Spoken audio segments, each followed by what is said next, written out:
এমন একটা চিত্র দেওয়ার চেষ্টা করছে বাংলাদেশে বিনিয়োগের সর্বরাজ্য হয়েছে। আমি তো ছিলাম ওখানে, বিনিয়োগ যে সম্মেলন হয়েছে, আমরা তো তাদের সাথে কথা বলেছি। তাদের একটা শেষ প্রশ্ন, বাংলাদেশের নির্বাচন কবে হবে? যারা আসছে একটা শেষ প্রশ্ন করছে। সব বুঝলাম, ভাই আপনাদের নির্বাচনটা কবে এটা বলে না, এটা হচ্ছে শেষ প্রশ্ন। তো এইটাকে আপনি নির্বাচনকে নিয়ে যদি আপনি এই যে এই কথাগুলো শেখ হাসিনাও বলতো, আপনাদের মনে নেই? আরে আমি তো বাংলাদেশকে একটা কি বলে উন্নয়নের শিখরে নিয়ে যাচ্ছে, এই হচ্ছে সেই হচ্ছে। তো নির্বাচন এগুলো তো প্রয়োজন নেই আপাতত। মানবাধিকার এগুলো তো ইম্পর্টেন্ট না। আমি তো অনেক ভালো ভালো কাজ করতেছি।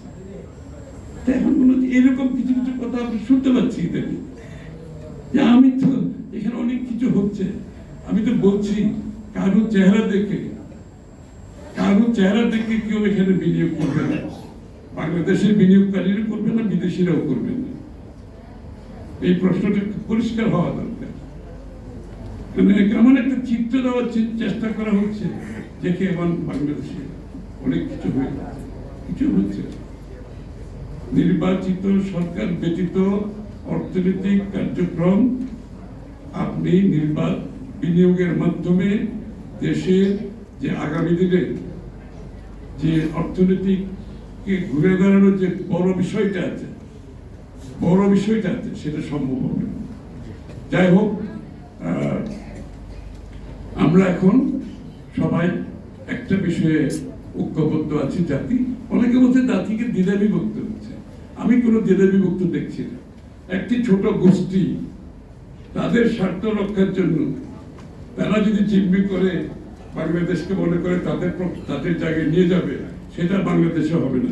বাংলাদেশের মানুষ ঐক্যবদ্ধ আছে, গণতন্ত্রের জন্য ঐক্যবদ্ধ আছে, নির্বাচিত জনগণের মালিকানা ফিরিয়ে দেওয়ার জন্য ঐক্যবদ্ধ আছে, এবং বাংলাদেশের মানুষের গণতান্ত্রিক অর্ডার ফিরিয়ে আনার জন্য জাতি ঐক্যবদ্ধ।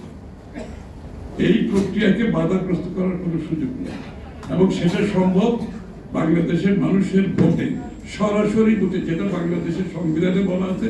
বাংলাদেশের জনগণের সরাসরি ভোটে নির্বাচিত সরকার সংসদ ব্যতীত বাংলাদেশে গণতান্ত্রিক প্রক্রিয়া শুরু হবে না। বাংলাদেশে গণতন্ত্র প্রক্রিয়া এখনো শুরু হয় নাই।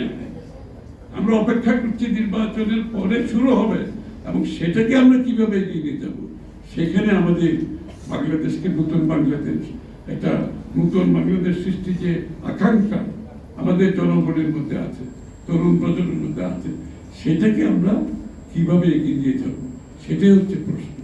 নির্বাচন বন্ধ করি না, নির্বাচন করে গণতান্ত্রিক প্রক্রিয়ার মাধ্যমে সেটা করতে হবে। এর বাইরে কিছু করার সুযোগ নেই।